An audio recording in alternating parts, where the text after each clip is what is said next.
Welcome into a Friday edition of Hittin' Hard with Jon Chuckery. Today on the show, defense for Trae. How far can Spencer Strider go? And it's time for the Falcons to get some Canton love. We'll talk about all that next. It's Hittin' Hard with Jon Chuckery, Locked on Sports Atlanta. This is Hittin' Hard with Jon Chuckery, part of Locked on Sports Atlanta. And it starts now.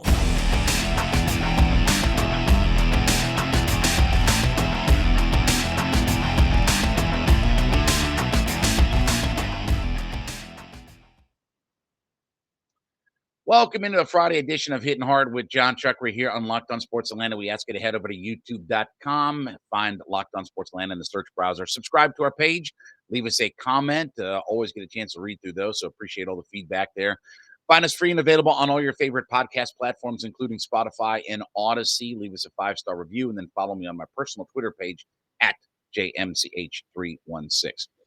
Yesterday on the radio station that I work at, we had the Hawks general manager, Landry Fields.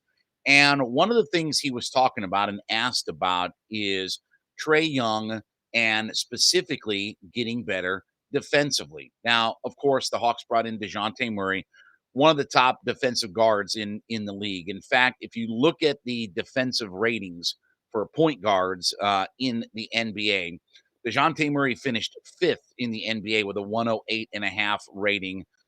Trae Young, he finished 24th. I want to give him his due, right?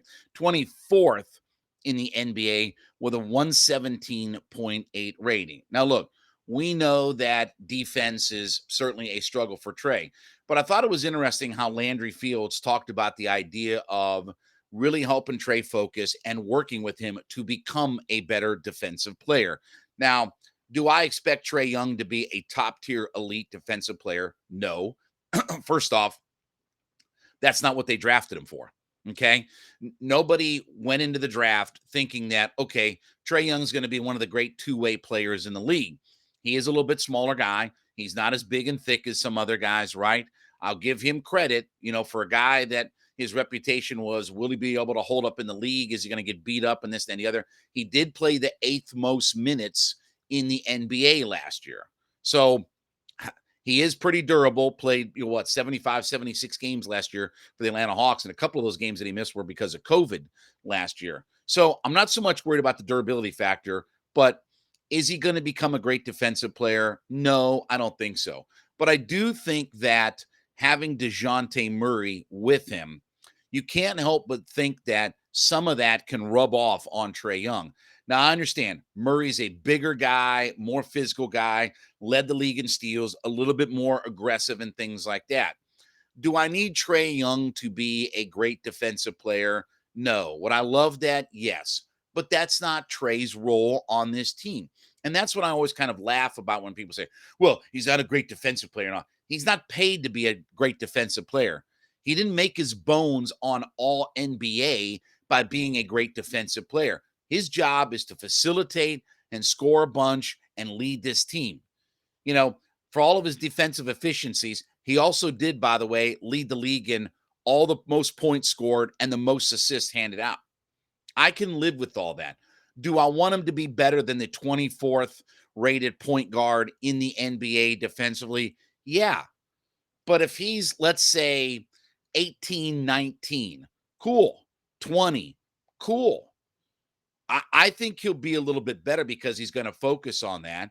I think having a guy like DeJounte Murray with him that he can learn maybe a few little tricks of the trade. Yeah, he doesn't have the same physical kind of size and strength that DeJounte Murray does, but he'll pick up some tips and tricks. But I understand that it is a focus, and I understand that this team obviously has to be better. I want to say that the Hawks were 26th in the NBA as far as defensive rating goes. So I expect him to be a little bit better.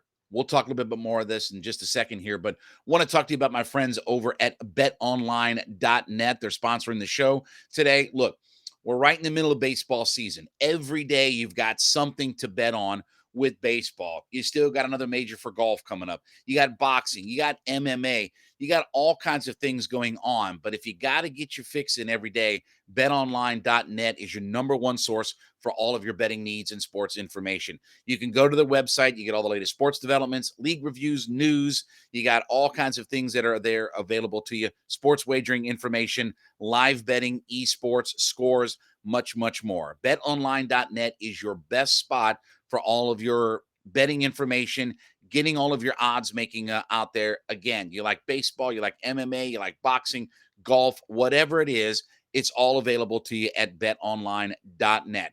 Head to the website today, use your mobile device, learn about the trends and all the action going on there. BetOnline is where the game starts. So, look, Trae Young having a little bit different role. You're not going to ask him to line up against all the best scores out there. That's why DeJounte Murray, that's why having DeAndre Hunter, that's why you hope those guys can cover some things out. But again, I thought it was interesting that Landry Fields really kind of pointed out about the idea of working with Trae Young. And obviously his head coach, Nate McMillan, was one of the great defensive point guards that we saw, right? I mean, that backcourt when they had Gary Payton and Nate McMillan, that's one of the great defensive backcourts of all time, right? I don't know if it's the best. I don't know if it's, better than some others, whatever like that. But certainly that was part of their reputation. That's why Gary Payton was called the glove. And Nate McMillan himself was a pretty good defensive player. So you hope that through some coaching and things like that, that Trae Young can certainly get a little bit better defensively. But I'm not hanging my hat on the idea that he's got to be a top player. Now, again, I'm not going to go hot take like Skip Bayless did the other day and said, if you saw the comments from Skip Bayless, well, the reason that they brought in DeJounte Murray for the Hawks was because of all the deficiencies of Trae Young, and the Hawks are realizing, what his weaknesses are and this, then the other. No, you brought in DeJounte Murray because he made the most sense for your basketball team. He's a guy that can take some of the pressure off of Trae handling the basketball. He can free up Trae to play off ball. He's certainly a very good defensive player where you needed help there. And he's another guy who can score on his own, create his own shot, and facilitate. I would tell you that literally there hasn't been a better available guy, and listen to my words, better available guy that the Hawks could have gotten than DeJounte Murray. So for all the things that the Hawks needed to improve on, he's one of it. But if you think it's because the Hawks thought, Trae's just deficient, he's just not going to be a guy that we can build around. No, that's ridiculous. That's nonsense. That's Skip Bayless trying to be hot takey and all that. And I did like Trae's response from the idea of saying that, the Draymond Green saying that the new media is better than the old media and things like that. But anyway, Skip Bayless and his hot takiness aside, if Trae Young can just get a little bit better defensively, and I think that's going to be the big focus for Trae with having DeJounte Murray around, is what can we do better defensively? Because as Landry Fields also has said, their number one priority in this offseason is to get better defensively. And part of that is guys have to stay on the court. DeAndre Hunter, Clint Capella, those guys have to play a full season. That's going to help your defense out some. Yes, Trae needs to get a little bit better as well. Yes, John Collins can improve defensively. And obviously having DeJounte Murray on this roster now is another guy who greatly improves it. So it'll be interesting to see if Trae Young gets a little bit better defensively. Can he be a guy that is at least maybe, again, 18 to 20? Can he improve a few spots? You look at some of the names of guys that are around him: Monte Morris, Tyrese Halliburton, Terry Rozier, De'Aaron Fox, Patty Mills, D'Angelo Russell.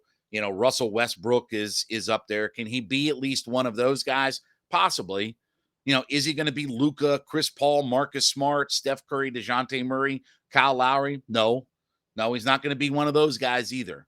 So set some expectations. I think he'll be a little bit better defensively, and some of that will be because DeJounte Murray, maybe some things will rub off on Trae that he's picked up and learned playing in the NBA. All right, when we get back, how far can Spencer Strider go this season? We'll talk about that next. It's Hitting Hard with Jon Chuckery on Locked On Sports Atlanta.